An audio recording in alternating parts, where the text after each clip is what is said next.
Hello everyone. Today we will calculate the number of atoms per unit cell. So what we are going to calculate? We are going to calculate number of atoms per unit cell. So we are going to calculate number of atoms per unit cell. सबसे पहले हम निकालेंगे simple cubic unit cell. Simple cubic unit cell basically क्या होता है? ये होता है प्रिमिटिव क्यूबिक यूनिट सेल. मतलब प्रिमिटिव यूनिट सेल जिसका शेप क्यूबिक है. तो simple cubic unit cell is actually primitive cubic unit cell. तो इसमें सबसे पहले निकालते हैं. अब सिंपल क्यूबिक या प्रिमिटिव क्यूबिक होने का मतलब है कि ये हमारा यूनिट सेल है. So this is the unit cell, and in this unit cell particles are present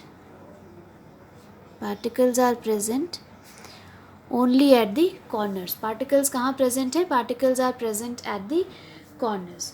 ठीक है.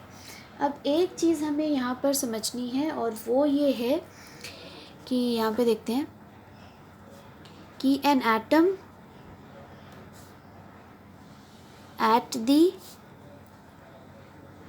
corner is shared by 8 unit cells. An atom at the corner is shared by 8 unit cells. मतलब corner पे जो atom होता है it is shared by 8 unit cells. Now 8 unit cells share कर रहे हैं. What does it mean? An atom at the corner is shared by 8 unit cells. इसका मतलब क्या हुआ? इसका मतलब ये हुआ कि स्फेयर्स कैसे होते हैं? स्फेयर्स तो स्फेरिकल होते हैं, और स्फेयर्स अगर स्फेरिकल होते हैं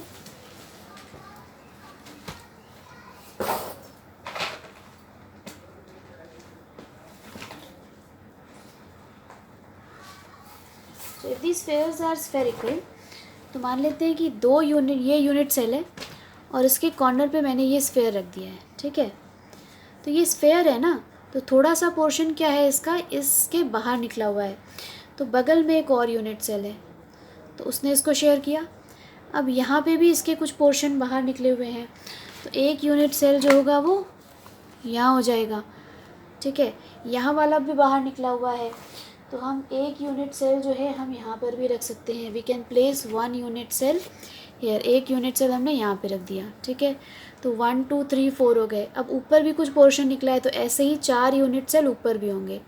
तो एक ये सिंगल पार्टिकल है present at the corner, and this single particle at the corner is shared bye 4 और 4 ऊपर, टोटल 8 यूनिट सेल्स. तो this single sphere particle present at the corner is shared bye 1 2 3 4 ऊपर 1 2 3 4, टोटल 8 स्फेयर्स. ठीक है. Sphere है ना, तो कुछ पोर्शन बाहर निकलेगा, तो इधर वाला भी शेयर करेगा, इधर वाला भी करेगा, इधर वाला भी करेगा, इधर वाला भी. ऊपर भी कुछ पोर्शन निकला हुआ है, तो ऊपर जो यूनिट सेल्स हैं वो भी शेयर करेंगे. तो a single particle present at the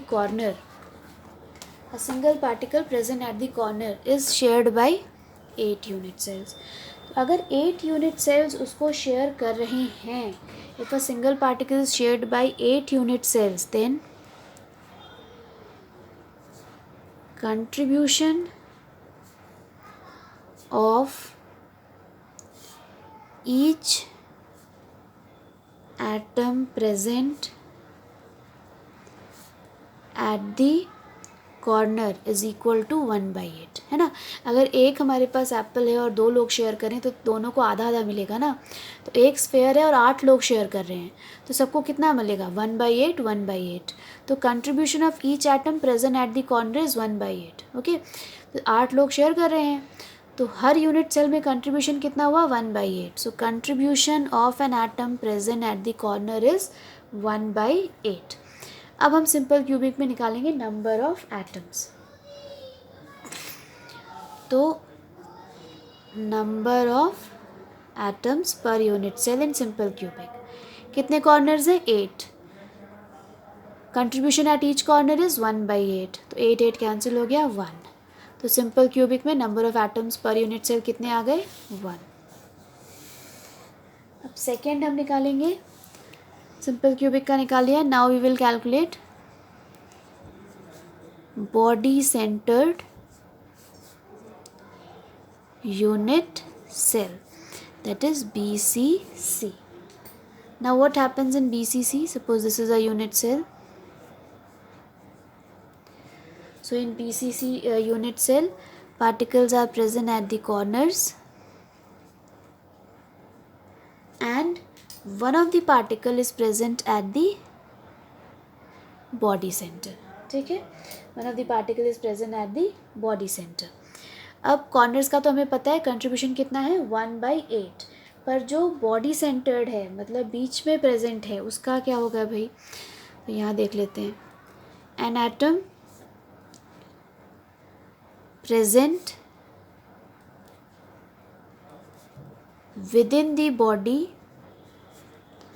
of unit cell is shared bye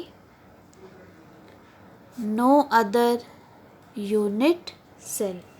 ठीक है, तो बीच में है ना, वो अंदर है, तो उसको कोई दूसरा शेयर नहीं कर रहा है, और अगर कोई दूसरा शेयर नहीं कर रहा है उसको, then contribution of each atom within the body is equal to 1। ठीक, तो बीच में जो एटम प्रेजेंट है उसका 1 है, कॉर्नर पे जो है उसका 1/8 है। तो अब हम निकालते हैं number of atoms per unit cell. तो पहले तो 8 कॉर्नर्स हैं, 8 कॉर्नर्स हैं और हर कॉर्नर पर कंट्रीब्यूशन कितना है, 1/8, प्लस एक बॉडी सेंटर्ड में पार्टिकल है और उसका कंट्रीब्यूशन कितना है, 1। तो ये हो गया 1 + 1 × 1, 1, दैट इज इक्वल टू 2। तो number of atoms per unit cell in case of BCC is 2। तो ये BCC हो गया। Now third one is face centred unit cell, FCC। ठीक, अब FCC बना लेते हैं एक बार।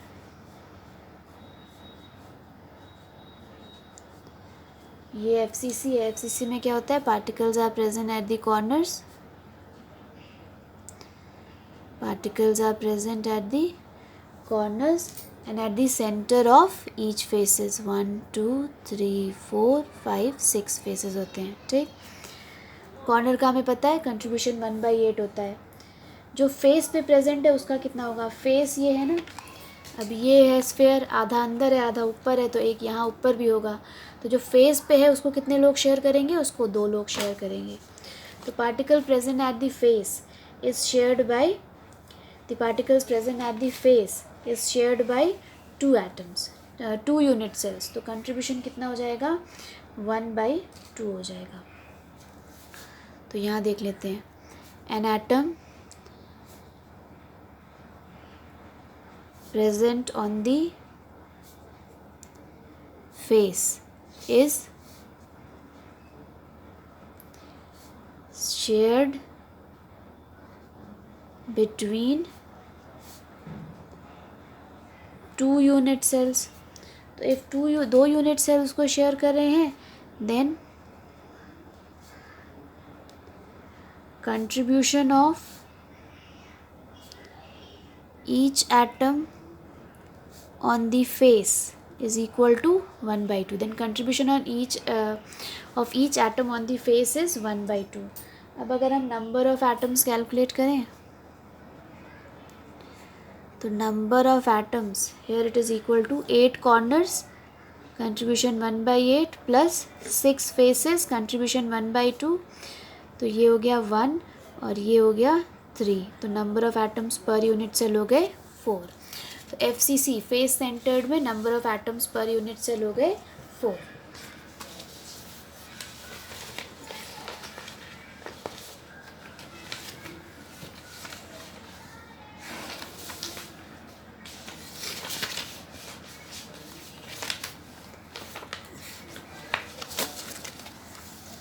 ना 2 और पढ़ेंगे, उसके हमारे एनसीईआरटी में तो कोई ज़रूरत नहीं है एज इट इज़, बट एक बार देख लेते हैं, ठीक है।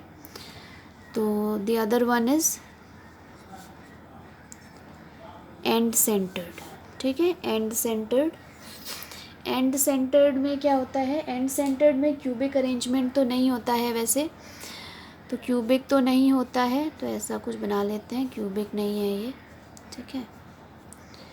एंड सेंटर्ड में क्या होता है, particles are present, cubic arrangement end centred में नहीं होता है, इसलिए हम एंड सेंटर्ड लिखेंगे, एंड क्यूबिक सेंटर्ड नहीं लिखते, क्योंकि क्यूबिक अरेंजमेंट एंड सेंटर्ड में नहीं होता है।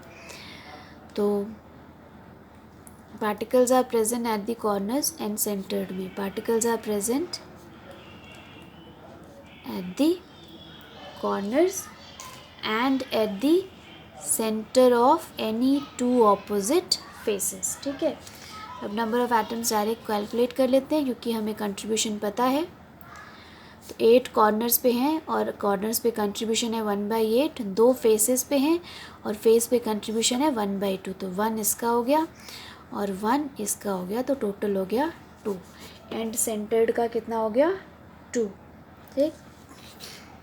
इसी तरह एक और कर लेते हैं, that is hexagonal packed structure, है ना। हेक्सागोनल पैक्ड स्ट्रक्चर कुछ इस तरह का होता है।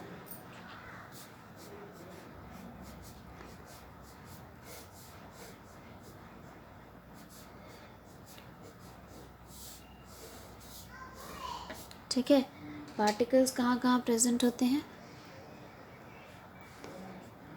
ये, ठीक है, यहाँ पे कॉर्नर्स पे,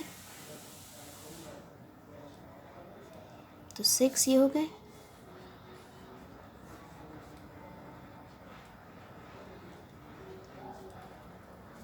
ठीक है, तो ये हो गए। और यहाँ पे होते हैं 3 बीच में होते हैं ये, ठीक है, बॉडी सेंटर पे।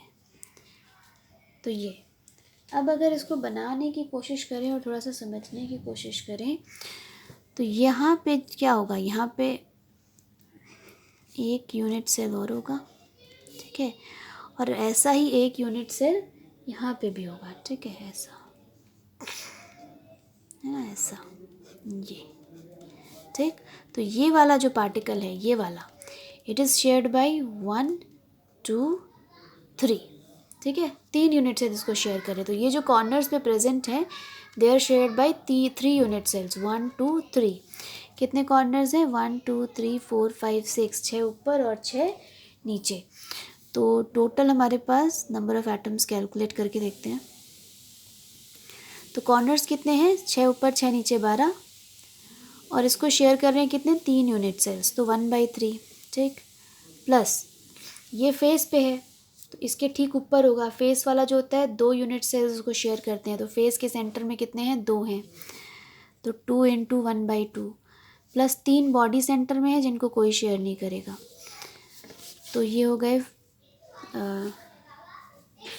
कितने, 4, ये 1 हो गए, ये 3 हो गया, 1 2 3, नहीं 3 नीचे 3 ऊपर, 6, सॉरी, ठीक है, तो ये 2, ठीक, 6, 3 नीचे होंगे और 3 ऊपर होंगे, तो 6 यूनिट सेल शेयर करते हैं, तो टोटल हो गए 2 + 1 3, 3 + 3 6, number of atoms per unit cell 6। 3 इस तरह नीचे होंगे तो 3 ऊपर भी होंगे, तो कॉर्नर को 6 यूनिट सेल्स शेयर कर रहे होंगे, तो कंट्रीब्यूशन होगा 1/6।